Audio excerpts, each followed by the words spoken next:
Γιατί το έκανε αυτό ο Χριστός? Γιατί επειδή ήταν αυτοί που ήταν οι 4 άντρες ή ήταν αμαρτωλή γυναίκα, της είπε δώσ' μου να πιω, σαν να της έλεγε έχεις κάποια προσωπική αξία. Μπορεί κάτι καλό να κάνεις. Την αξία τη δίνουμε στον άλλο όταν πιστέψουμε ότι κάτι καλό μπορεί να κάνει. Και αυτό το έκανε παιδαγωγία ο Χριστός. Αυτή όμως είχε τους λογισμούς της. Πού να ήξερε όμως ποια είμαι? Και τότε ο Χριστός σιγά σιγά μέσα από την κουβέντα της εκμύευσε την πραγματικότητα και της είπε ότι ξέρει ποια είναι, ότι 4 άντρες έχει και αυτός που έχεις δεν είναι δικός σου άντρας. Και τότε συγκλονίστηκε, γιατί λέει να ξέρει ποια είμαι, είναι προφήτης αυτός, ξέρει τη ζωή μου και μου μιλάει μαζί μου και μου λέει δώσ' μου να πιω νερό. Αυτό είναι ελευθέρωση, αυτό λειτουργεί θεραπευτικά. Αυτή είναι η εξομολόγηση. Να είσαι έναν ντουβάρι, να είσαι ένας άνθρωπος, ο εγκληματίας, ανήθικος, τα πάντα να είσαι, να σε ακούει άλλος, να σε ακούει πραγματικά και να σε αποδέχεται, να σε αποδέχεται ο Θεός. Αυτό είναι η ελευθερία που δίνει η Εκκλησία, αυτή είναι η εξομολόγηση. Να δώσουμε λοιπόν στον έφηβο αυτό είναι εμπιστοσύνη. Να ξέρει ο άλλος ότι μπορούν να ακούσουμε τα πάντα, χωρίς να ταραχθούμε. Είναι συγκλονιστικό και αυτό που λέει στον Άγιο Σιλωνό, που έλεγε ο Άγιος Σιλωνός ήθελε να έχω ένα πνευματικό σαν τον πατέρα μου. Και αναφέρει 2 περιστατικά. Ο πατέρας του ήταν αγράμματος, πολύ πιστός άνθρωπος, ούτε το πάτερ ημών μπορούσε να πει. Και λέει κάποια μέρα που Σιμεών το λέγαν, νεαρός Σιμεών, πριν γίνει μοναχός, και ετοίμαζε το φαγητό, ήταν υπεύθυνος τότε του φαγητού στην οικογένεια, πολυμελής οικογένεια στη Ρωσία, και ήταν Παρασκευή και έκανε κρέας. Και ο πατέρας του έφαγε το κρέας, δεν είπε τίποτα. Και μετά από πολύ καιρό, από χρόνια, του το θύμισε ο πατέρας του. Και λέει, γιατί δεν μου το πες πατέρα? Δεν ήθελα, παιδί μου, να σου χαλάσει το λογισμό, του είπε. Μια άλλη φορά, λέει, που ζούσα στην αμαρτία, είχα ξεφύγει σαν νέος και μια καλοκαιρινή νύχτα, λέει, συνευρέθηκα με μια κοπέλα, έγινε το συνηθισμένο, λέει, ο Άγιος Σιλωνός, και γύρισα σπίτι. Ο πατέρας μου ήταν ξύπνιος και με περίμενε και μου λέει πολύ απλά, παιδί μου, πού ήσουν απόψε? Πολύ πονούσε η καρδιά μου για σένα. Και δεν είπε τίποτα. Αυτά, λέει, τα λόγια εντυπώθηκαν στην καρδιά του νεαρού Σιμεών μέχρι τα τελευταία του που αγίασε και λέει, τέτοιον πνευματικό ήθελα να έχω σαν τον πατέρα μου. Δεν χρειάζεται πολλά λόγια να λέμε. Τέτοιου είδους λόγια που έχουν αλήθεια και αγάπη που αγγίζουν την καρδιά του παιδιού. Η αγωγή λοιπόν των παιδιών, των ψυχών, δεν είναι εύκολη υπόθεση, ιδίως στις μέρες μας με τόσες προκλήσεις. Να δώσουμε στον έφηβο τη δυνατότητα να μας ανοίγεται, να μας εμπιστεύεται. Για να γίνει όμως κάτι τέτοιο δεν πρέπει να μας φοβάται. Να μην μας φοβάται. Υπάρχει εδώ ένα λεπτό σημείο. Το να μην μας φοβάται όμως δεν σημαίνει ότι αποδεχόμαστε ή ότι νομιμοποιούμε οτιδήποτε, τα χοντρά λάθη ή τους κινδύνους. Θέτουμε και εμείς τη δική μας αλήθεια. Το ότι δίνω ελευθερία στον εκφραστή σημαίνει ότι με τον τρόπο μου τον εμπνέω να ακούσει και το δικό μου λόγο, να έχω τη δυνατότητα και εγώ ελεύθερα να εκφραστώ. Λεπτά όρια είναι αυτά τα πράγματα. Είναι λοιπόν πολύ σημαντικό για να μπορεί κανείς να εξασκεί αυτά τα λεπτά όρια που είναι μια σκηνοβασία, να έχει μια υγιή σχέση με τον σύντροφό του. Υπάρχουν δυσκολίες στις σχέσεις, στο σχολείο, στις φιλίες, διασκέδαση, ωράριο, εξαρτήσεις, ίντερνετ, σχέσεις των φίλων, ερωτικές σχέσεις, κίνδυνο εγκυμοσύνης, νοσημάτων, αμφιβολίες, άρνηση εκκλησίας, άρνηση της πίστης, υπαρξιακός μετεωρισμός, πνευματικά κενά, ανία ζωής, αδιαφορία ζωής, έλλειψη νοήματος ζωής. Είναι λίγα από τα προβλήματα τα πολλά που συμβαίνουν στην καρδιά του παιδιού και του εφήβου ως προκλήσεις. Αυτές όμως οι προκλήσεις είναι και οι αφορμές που θα εξελιχθεί το παιδί και είναι οι χώροι της συνάντησής μας μαζί του. Και πρέπει να έχουμε μια πρόταση ζωής για αυτά. Δεν είναι αρκετό να λέμε αυτό λέει η Εκκλησία. Δεν είναι αρκετό να λέμε αυτό είπε ο Χριστός. Δεν είναι αυτό να λέμε αυτό είναι οι πατέρες μας. Πρέπει αυτόν τον πατερικό λόγο να το κάνουμε με έναν τρόπο προσωπικής προσέγγισης που να έχει σύγχρονη αφήγηση. Να είναι μια πρόταση ζωής συγκεκριμένη για το συγκεκριμένο παιδί. Είναι η χώρη συνάντησής μας αυτή. Είναι λοιπόν τέτοια τόσα λεπτά θέματα και σοβαρά, στα οποία δοκιμάζεται και ο γονιός και η συζυγία.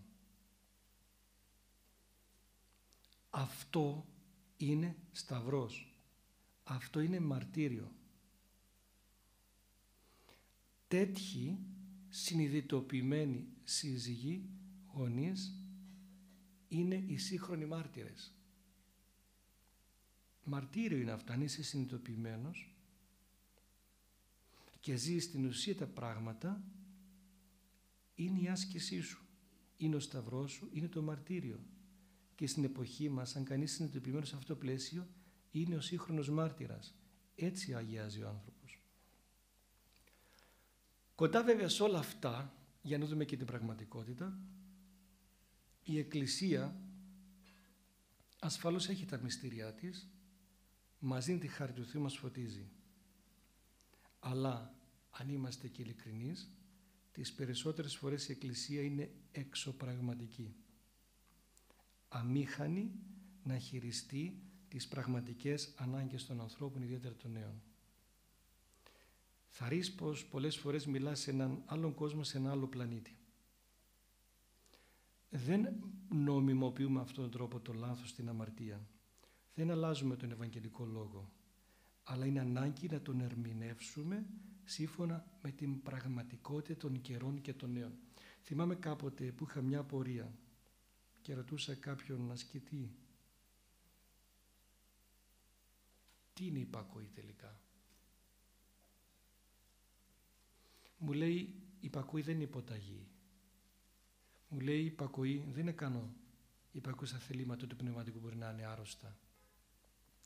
Η υπακοή είναι η ευθύνη του πνευματικού να μου διερμηνεύσει τον Ευαγγελικό Λόγο στην πράξη, στην προσωπική μου ζωή και σε αυτό να κάνω υπακοή. Άρα η ευθύνη μας είναι να διερμηνεύσουμε τον Ευαγγελικό Λόγο στην προσωπική μας ζωή, στην προσωπική ζωή των δικών μας ανθρώπων, στην προσωπική ζωή των παιδιών.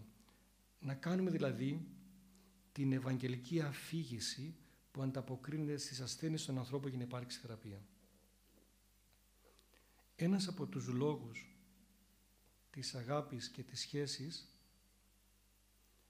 του γάμου είναι οι δυσκολίες, η καθημερινή τριβή, τα διέξοδα που θα με ταπεινώσουν, που θα με μάθουν να βγαίνω από τον εαυτό μου, να προσέχω και να ακούω τον άλλον. Είναι ο τρόπος να λιένω τις γωνίες μου, να ξεπερνώ τις ιδιοτροπίες του εγωισμού μου, να γίνω άνθρωπος που θα μπορώ να ακούω και να βλέπω τον Θεό στη ζωή μου. Να χαίρομαι τον εαυτό μου, να βλέπω τον άλλο στα μάτια, τη γυναίκα μου, το παιδί μου, τον αδελφό μου, τον καθένα και να κοινώ της ύπαρξής του. Και τότε θα καταλάβω τι εννοούσε ο Αββάς Μακάριος περί παραδείσου. Είναι πολύ σημαντικό να γινόμαστε τέτοιοι που να μας χαίρονται οι άλλοι. Να γινόμαστε παρουσίες που άλλος χαίρεται και αναπαύεται. Θα γίνουμε τέτοιοι αν αρχίσουμε σιγά σιγά να παρακολουθούμε με ενδιαφέρον τον άλλον. Η πρώτη ευκαιρία είναι ο σύντροφός μου, η άλλη ευκαιρία είναι τα παιδιά. Και για όλους μας που είμαστε στην Εκκλησία, ο καθένας μας είναι ευκαιρία για τον άλλον. Αυτά. Αν θέλετε να ρωτήσετε κάτι, ευχαρίστως. Αυτά είπαμε, είναι εισαγωγικά γιατί ήδη χρειάζονται πολλά πράγματα σε αυτό το θέμα. Υπάρχουν πολλές περιπτώσεις και πολλές προκλήσεις.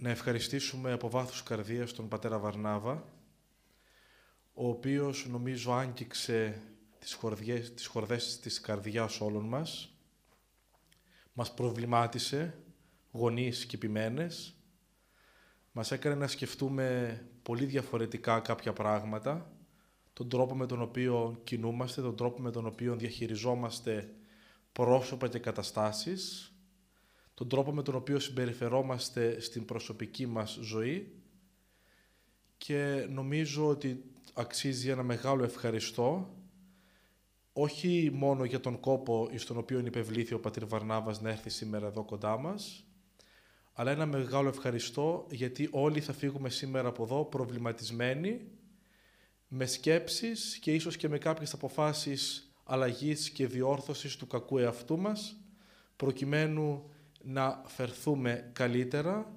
να ανταποκριθούμε καλύτερα πρώτα στον εαυτό μας, γνωρίζοντάς τον καλύτερα, και εν συνεχεία στη σχέση με το σύζυγο ή τη σύζυγο, στη σχέση με τα παιδιά μας, αλλά και εμείς οι ιερείς στις σχέσεις με τους αδελφούς ενορίτες μας. Τον ευχαριστούμε λοιπόν από βάθος καρδίας και για τον κόπο και για όλα αυτά τα όμορφα τα οποία μας είπε. Τον δεσμεύουμε ήδη για μία συνέχεια σε αυτή την επικοινωνία μας. Το πρόγραμμά του βεβαίως είναι πολύ βεβαρημένο, καθότι όπως προαναφέραμε είναι και υπεύθυνος του Γραφείου Νεότητος της Μητροπόλεως μας και προϊστάμενος στο Ναό της Παναγίας της Λαοδηγήτριας, όπου γίνεται ένα πάρα πολύ σημαντικό έργο, πνευματικό και κοινωνικό.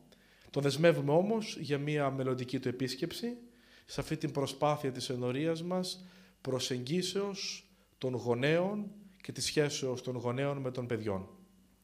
Και ευχαριστούμε και όλους εσάς για τη συμμετοχή σας και την παρουσία σας σήμερα εδώ. Εν καιρό θα ανακοινώσουμε και τις επόμενες δραστηριότητες της προσπάθειάς μας αυτής. Ευχαριστούμε πολύ.